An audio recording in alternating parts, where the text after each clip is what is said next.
Então, é uma pressão. Tudo que você vive na adolescência é uma pressão. Uma pressão do que você vai resolver, do que você vai fazer da sua vida. Exato. E foi uma época... As crianças, né, assim, às vezes, assim, a gente olha crianças de 7, 8 anos de idade.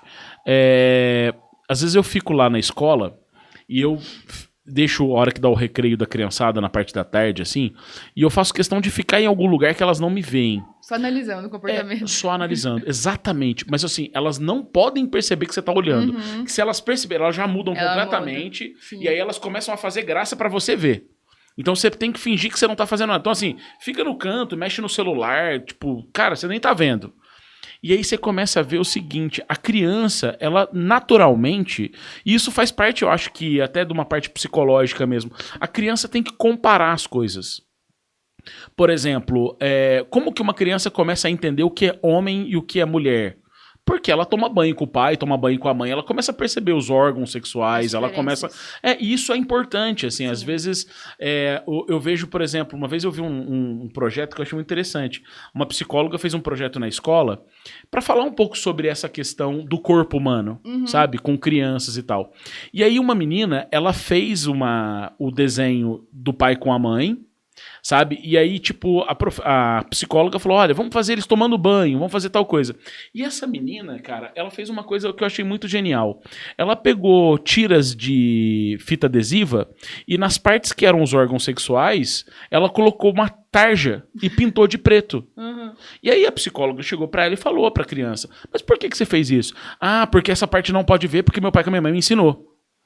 Então, assim, tipo... O que acontece? A criança, desde criança, ela já vai sendo tolhida, né? E às vezes ela tem que entender as diferenças. Sim. É lógico que isso não é uma coisa, vamos dizer assim... não estou discutindo sexualidade. Estou falando do corpo humano mesmo, as diferenças de um corpo. Olha, o seu papai tem pelos, a sua mamãe não tem pelos.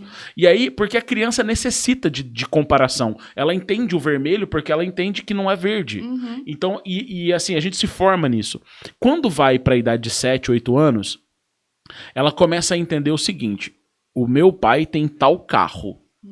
E o meu vizinho tem um carro que é diferente do meu pai. E aí a criança, ela começa a comparar as coisas. O tênis que ele usa custa tanto. E aí a criança, cara, é impressionante como ela é maldosa. Porque aí você vê uma criança chegar para outra e falar assim, o meu tênis custa mais que o seu. Sabe? E começa essas comparações. Sim. E isso é muito ruim, sabe? Porque às vezes precisa de uma intervenção na escola para que a criança aprenda isso, entendeu? Olha, não é porque o teu tênis vale mais que o outro, porque não é isso que é o valor da vida e tal. Mas você vê que é natural da criança começar a querer comparar coisas. O problema da comparação é quando ela se torna disfuncional.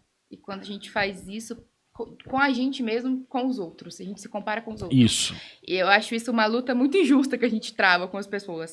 De querer se comparar. Sabe? Eu vivi muito isso por muito tempo. Eu cresci achando que pessoas que eram mais magras do que eu... Eu nunca fui uma pessoa magra. Magra, tipo, muito magra. Certo. Nunca fui e provavelmente nunca vou ser. Meu biotipo sempre foi esse. Mas eu não era também uma pessoa gorda na minha pré-adolescência ali.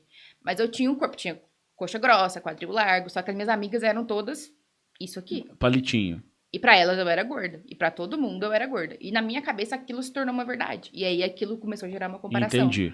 Pra mim, todo mundo que era mais magro que eu era melhor do que eu. Isso já era uma comparação disfuncional. Uou, cara.